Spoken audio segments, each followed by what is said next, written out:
मैं एक मुसलमान हूँ और मैं ये कहना चाहता हूँ कि हमेशा मुसलमानों ने हिंदू को नेता माना, किसी मुसलमान को नेता में नहीं माना, तो क्या उम्मीद रखेंगे। लेकिन ओवैसी तो आपके कहते हैं कि आप मेरे पास आओ, मैं कंधे पे बैठाऊंगा। नहीं, ओवैसी कोई कंधे पर नहीं उठाएंगे। ओवैसी तो बीजेपी की बी टीम है, वो मुसलमानों को वोट काट। तो वन सेकेंड, दिस इज प्रशांत कुलसेज। आज मैं फिर मौजूद हूँ आप लोगों के सामने और चुनावी चकल्लस बहुत सुचारू रूप से चल रहा है।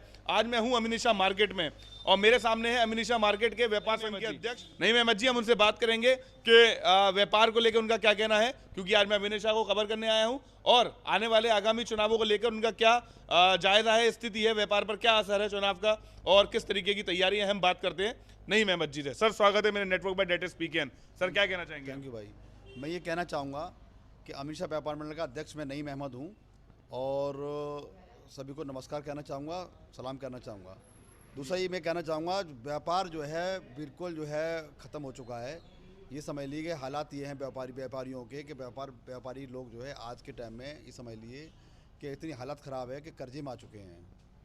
क्योंकि हम ये देख रहे हैं कि जब से 5 साल से जब से ये सरकार आई है तब से ये समझ लो ग्राफ गिरता हुआ चला आया है और गिरते गिरते आहिस्ता आहिस्ता ये आज ये हालत हो गई है कि व्यापारी जो है आत्महत्या के कगार पे है।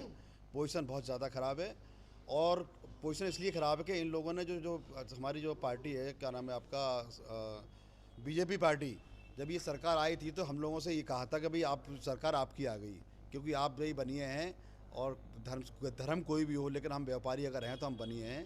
तो हम लोग बड़े खुश हुए थे, मैं चलिए आप कारोबार हमारा अच्छा हो जाएगा। लेकिन हमने जब देखा आहिस्ता आहिस्ता कारोबार आहिस्ता आहिस्ता नीचे चला गया और चला इसलिए गया कि इन्होंने जो 2-4 जो काम किए वो ऐसे काम किए। सबसे पहले इन्होंने नोटबंदी की, उसमें बहुत बड़ा नुकसान हुआ। पता नहीं कितने लोग उसमें जो है बेचारे शहीद कहेंगे, मैं तो हम तो कहूँगा कि शहीद हुए लाइन में लग के। उसके बाद फिर एनआरसी लेके चले आए। एनआरसी लेके आए तो उस वक्त हालात बहुत ख़राब हो गए, देश के बहुत ज़्यादा हालात ख़राब हुए। उसके बाद फिर ये जो है किसानों का मुद्दा लेके आए। किसान बेचारे बॉर्डरों पर पड़े रहे, 750 किसान कम से कम शहीद हो गए हमारे।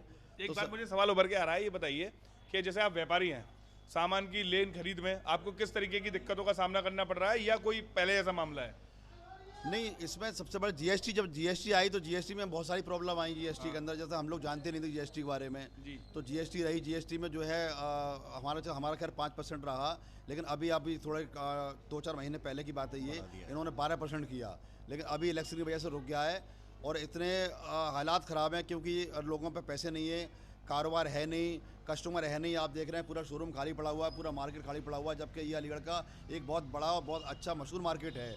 यहाँ 90% महिलाएं खरीदारी करने के लिए आती हैं। आज पूरा मार्केट खाली पड़ा हुआ है, कारोबार बिल्कुल है नहीं, दुकानदार बहुत परेशान है। परेशान इसलिए कि लोगों को पैसे नहीं हैं, कारोबार नहीं है, पैसा नहीं है, इसीलिए जो है। और 12% जब बढ़ाने की बात करते हैं तो यहाँ तो बहुत बुरा हाल है।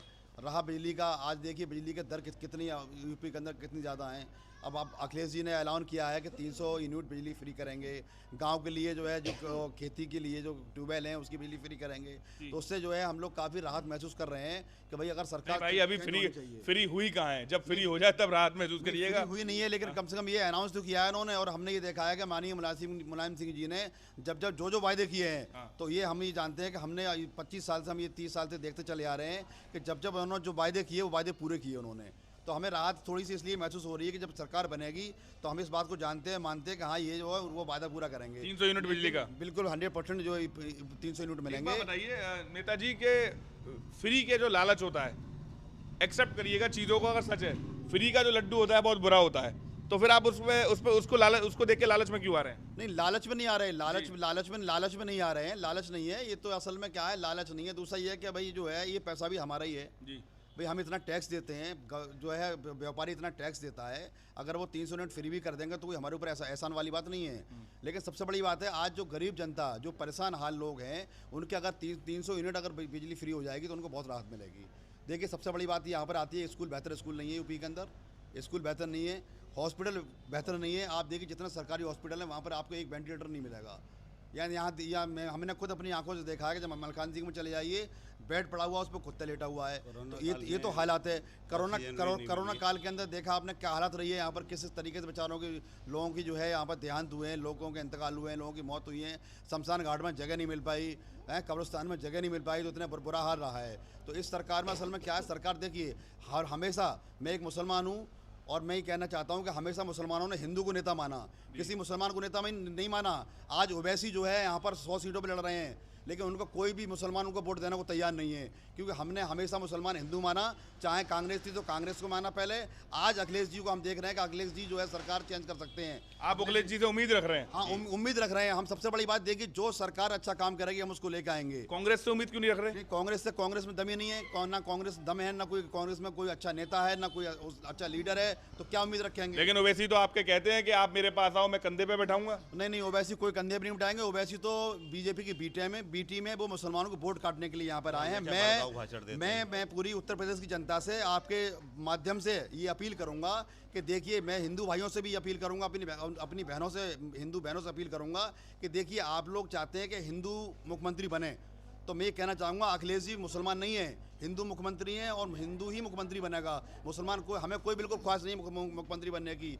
हमें ख्वाहिश ये है कि मेरा एक भाई सामने वाला अगर प्रशांत है, मेरा नाम नईम है, तो हम चाहते हैं भाईचारे से रहें, मोहब्बत से रहें। अगर आपकी तकलीफ है तो हम अपने तकलीफ को, आपकी तकलीफ को हम महसूस करें कि हमें तकलीफ है। ये हिंदू और मुस्लिम की जो राजनीति जो है, ये देश को बहुत पीछे ले जा रही है। हमारा कारोबार इस वजह से बहुत ज़्यादा खराब होता चला जा रहा है।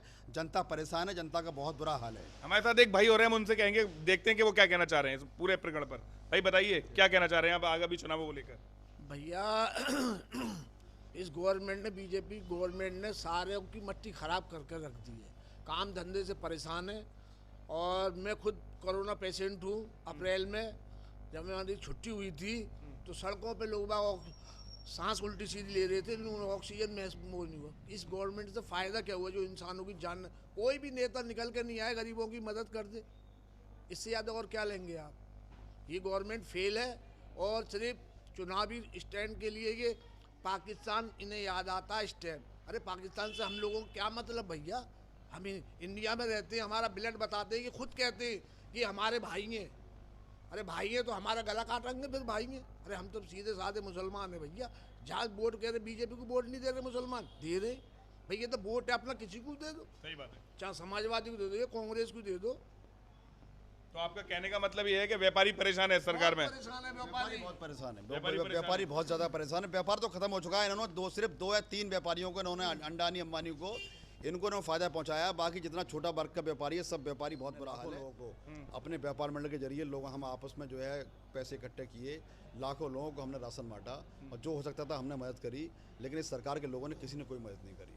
तो सबसे हमारा बस यही है कि भाई हमें व्यापार चले। हम व्यापार मंडल के आप नाते आपने बात तो कर दी, आपकी बातों को मैं मानता भी हूँ कि व्यापारियों ने सेवा की, लेकिन उन्हीं कुछ व्यापारियों ने कालाबाजारी की ऑक्सीजन के सिलेंडर की, ठीक है, उन्हीं कुछ व्यापारियों ने कालाबाजारी की इंजेक्शन की। तो आपके व्यापारी संगठन आगे निकल के क्यों नहीं आए उनका विरोध करने के लिए? नहीं, ये भी अगर ऐसा हुआ है, ये बिल्कुल बात आप सही कह रहे हैं, ऐसा हुआ है कि लेकिन हमारा जो व्यापार है बिल्कुल वो अलग है। और वो जो व्यापारी भाई वो रहे, उन पे जो है सक्सेस कानून। अब ये, लेकिन एक बात बता दूं मैं, बगैर सानक चढ़ के ये काम नहीं हो सकता।